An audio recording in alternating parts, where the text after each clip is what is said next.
Stouts 23 here. In today's Knife Therapy, we have the Tuya Knife Envy 4. This is a design by Mr. Dave Warren, who runs their U.S. manufacturing, and super nice guy. Met him at Blade Show a few times, and super nice to talk with.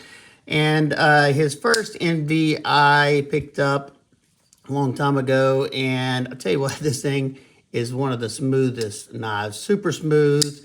And the other two Envies look nice. I just never got a chance to pick one up. But I must say this new Envy 4 aesthetically is by far my favorite of the four. These are available right now at Blade HQ. I will leave them linked down in the description.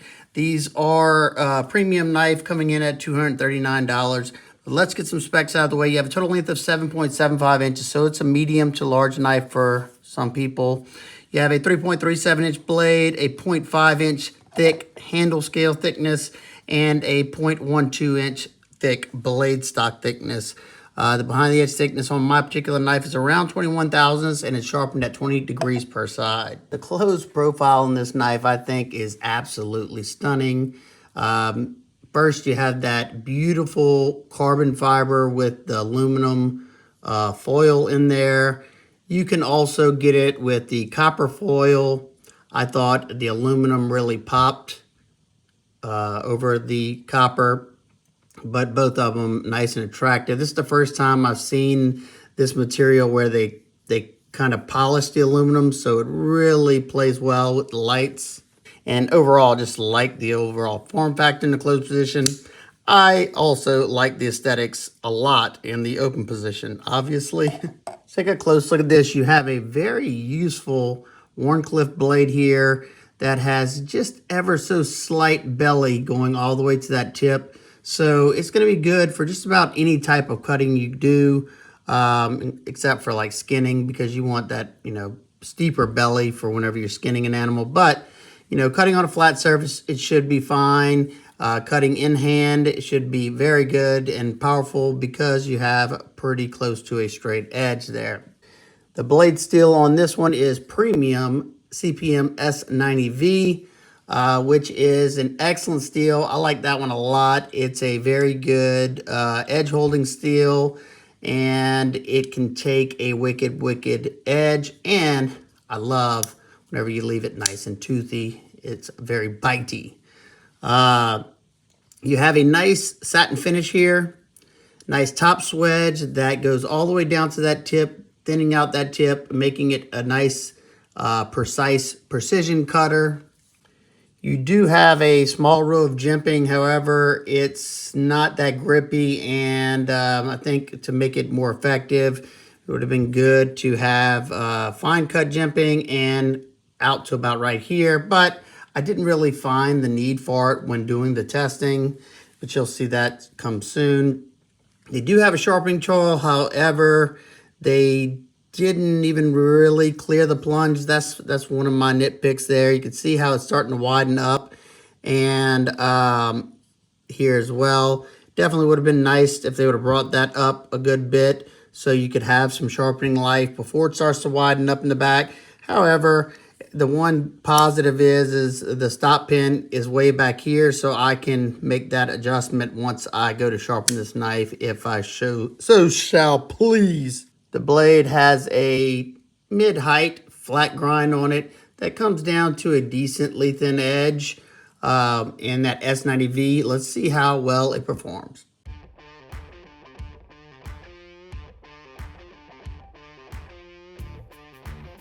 The knife came with a fairly good edge and not an overly thick edge bevel, so it should allow it to perform pretty well. It was passing through the cardboard nicely. The belly on the knife is not too abrupt to where it would want to slide out of the cut or anything. Doing a little bit longer cuts than I normally do, and it was doing just fine.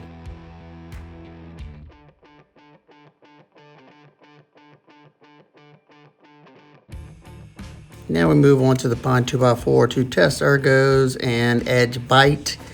The contour titanium scales I found filled out the hand nicely and were extremely comfortable. I had a ton of power in the hammer grip, and I was able to get right up to that edge when cutting, just the way the handle's set up.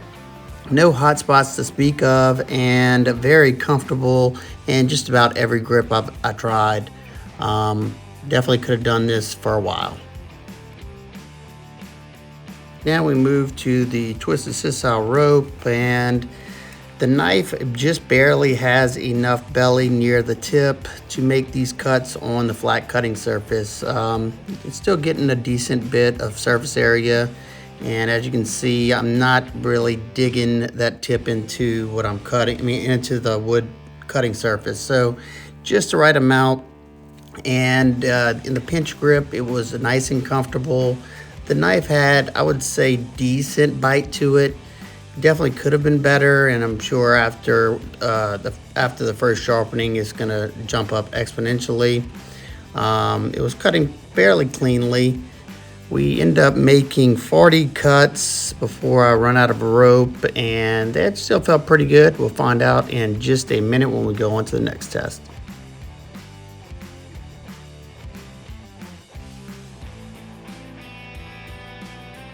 Making those tip leading drag cuts, the knife's really gonna excel. Perfect blade shape for that. And so far, so good. The edge feels nice and crisp still. But as you can see, whenever you're cutting on the flat cutting surface like that, you're mainly using just that forward portion of that edge. So of course, we're gonna dull that out much quicker, cutting on a flat surface, because you're not really able to get any of that back part of that edge before your hands hit the actual surface that you're cutting on, unless you lift it up. But definitely doable, and it still had a little bit of aggression to it. It was cutting through this denim fairly cleanly, and in my book, that's a win. We'll test the edge once we're done with all this. All right, let's test that edge after doing all that cutting. Yeah, it still feels pretty good.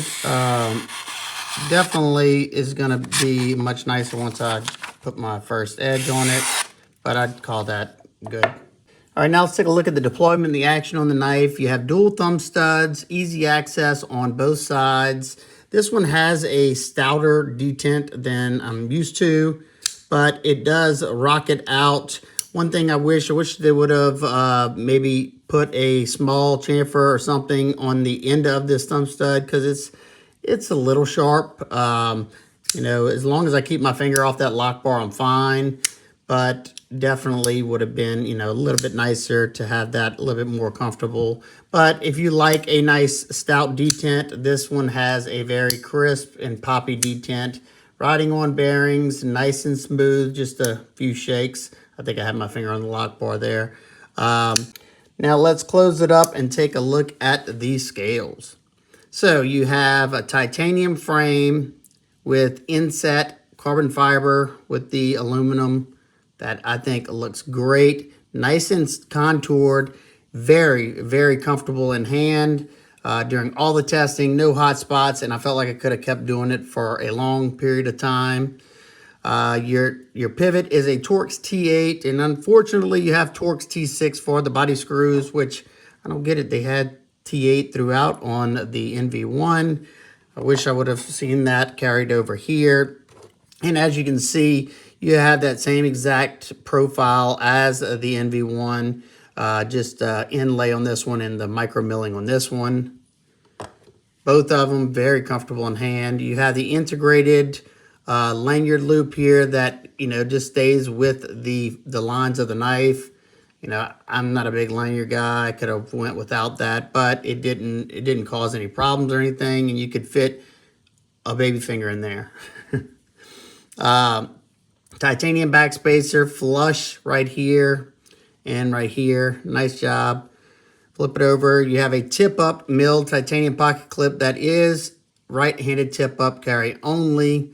I do like the fact that they put the inlay on this side as well. It's much nicer aesthetically when you have the inlay on both sides instead of just one side, unless they do some sort of milling pattern, but I like how they did that. Excellent job. You have, a good, decent bit of ramp. Let's see how it goes in and out of the pocket. I thought it carried nicely. Jeans, it went through all my jeans nicely, and it sits fairly deep in the pocket for not being a deep carry pocket clip. My lightweight shorts, it carries nicely. It hugs the side of the pocket. All right, let's take a look at the inside. No internal milling on the top or bottom. However, you do have this milled out slot on both sides of the scales that will help reduce the weight. And I found this thing's fairly lightweight. Let's check it out on the scale and see what it weighs. First off, in grams, at 108.5 grams or 3.827 ounces. Yeah, excellent job. Now let's take a look at the lockup. Lockup is sitting at around 40, maybe 50%. You do have a hardened stainless steel lock insert there. And bank vault, no up and down, no side to side whatsoever. Excellent, excellent lockup. The access to that lock bar, outstanding because of this cutout right here. Nice and comfortable, easy to push over. Very, very nice. Love seeing that. Now for some quick size comparisons, we have the Wee Soothsayer and the Kaiser Escort. The Soothsayer is just a hair longer. Escort is very, very similar in overall size. Next, we have the Hogue Ritter RSK and Mini RSK. It's in the middle of those two. Lastly, we have the Ontario Rat 1 and 2. It's in the middle of those as well. All right, now to recap my nitpicks and complaints that I talked about during the video, I would love that if they would have opened the sharpening choil up a good bit just so we wouldn't get a smile the first time we sharpen, or it already has a smile, something that I can fix, but it'd been nice to come to factory like that. Some finer cut jimping, a little longer for the people who like jimping. The thumb stud's a little sharp right there. It's not terrible or anything. My hands are a little bit beat up. I mean, a lot beat up. And the Stout Detent makes those thumb studs a little uncomfortable for me. But for the average person, it's probably fine. Last thing would have to be the T6 body screws. It's just, it looks nicer. It allows you to use one driver instead of two. And just, you know, it's a lot easier to strip out the T6. So it would have been great to have T8 throughout like they did on the Envy 1. But my final thoughts on the Tuya Envy 4, I absolutely love it. Super comfortable. I think it looks nice. It's nice and smooth. S90V is a great steel. And, you know, if those things that I talked about aren't deal breakers, you know, I'd say go for it. Excellent, excellent guy that designed this. And I think it's a very, very good looking knife. Anytime I've pulled this out to use it around somebody, they were in awe. They had to see it. And it's been a conversation piece anytime I've pulled it out to use it in front of friends or family. Definitely, definitely a good looking knife. And I can't wait to see what Tuya does next because we hadn't seen a whole lot from them here lately. So there you go. If you have any questions, comments, concerns, please leave them down below. I hope everybody's having an absolute amazing day. I will see y'all on the next one. Peace.